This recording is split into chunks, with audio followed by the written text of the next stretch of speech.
ఈరోజు నేను గోరుచిక్కుడుకాయ మీకు దీంట్లో ఫైబర్ ఎక్కువ ఉంటుందండి. ఇది మధ్య మధ్యలో తింటూ ఉండాలి. ఇది కూడా హెల్త్కి మంచిది. నేను దీన్ని నువ్వు పొడేసి ఎలా ఉండాలన్నది పద్ధతి చూపిస్తున్నాను.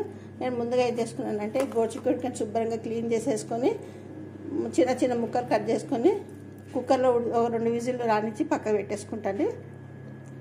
1 టేబుల్ స్పూన్ ఆయిల్ వేసాను. పోపు గింజలు వేస్తున్నాండి. ఇది కొద్దిగా వేగాక ఈ కరివేపాకు ఎండుమిరపకాయలు వేయాలండి. పోపు కూడా వేగిపోయిందండి. ఇప్పుడు ఇందులో ఉడికించిన ముక్కల మీద పసుపు ఉప్పు వేసి పెట్టి ఉడికించుకున్నాం కదా, ఈ ముక్కలు ఇందులో వేసేస్తున్నాండి. ఈ పోపులో ఒక 5 నిమిషాలు ఇలా మగ్గనివ్వాలండి ఈ గోరుచిక్కుడుకాయని. అప్పుడే దీని రుచి బాగా పడుతుంది.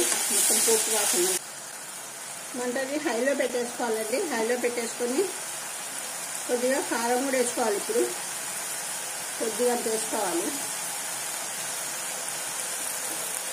నేను నువ్వు కారం వేసి వండుతాను కదా ఎప్పుడు కూరలలో. సొరకాయ ఎన్నో బీరకాయ ఇలాంటివన్నీ నువ్వు కారం వేసి వండుతాను, నువ్వు కారం పొడి వేసి. అందుకని ఏం చేస్తానంటే నువ్వు కారం పొడి అంటే ఏమీ లేదండి, నువ్వులు వేయించేసుకోవాలి, ఎండుమిరకాయలు విడిగా వేయించుకోవాలి, అందులో కొద్దిగా జీలకర్ర వేసేసి వేయించుకొని మిక్సీ పట్టుకోవాలి, ఒక తిప్పుకోవాలి. దాన్నే నువ్వు కారపొడి అంటారండి. నేను ఇప్పుడు ఈ కూరలో ఈ కారపొడి కూడా వేసేస్తున్నాను అండి. 1 స్పూన్ అంత వేస్తున్నాను. 1½ టేబుల్ స్పూన్ అంత వేసానండి. చాలా మంచి రుచి వస్తుందండి. చలికాలము నువ్వులు తినడం వల్ల ఒంటికి పటిష్టం కలుగుతుంది, ఎముకలకి. నువ్వుల్ని ఎక్కువ వాడుతుండాలండి ఈ చలికాలంలో. ఎముకల బలాన్ని ఇస్తుంది ఇది బాగా. ఈ నువ్వులతోటి నువ్వు పప్పు బీరకాయ వండుకోవచ్చు. అలాగే ఆనపకాయ నువ్వు పప్పు వండుకోవచ్చు. అలాగే ఇంకా చాలా వెరైటీస్ చేసుకోవచ్చు అండి నువ్వు పప్పు పొడితోటి.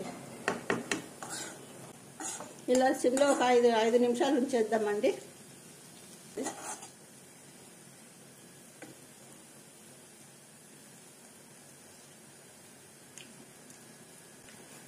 తగ్గితే మళ్ళీ వేసుకోవచ్చు, కానీ ఎక్కువైపోతే కష్టం అండి. అందుకే నేను తగ్గించేసాను. ఇప్పుడు సరిపోయింది.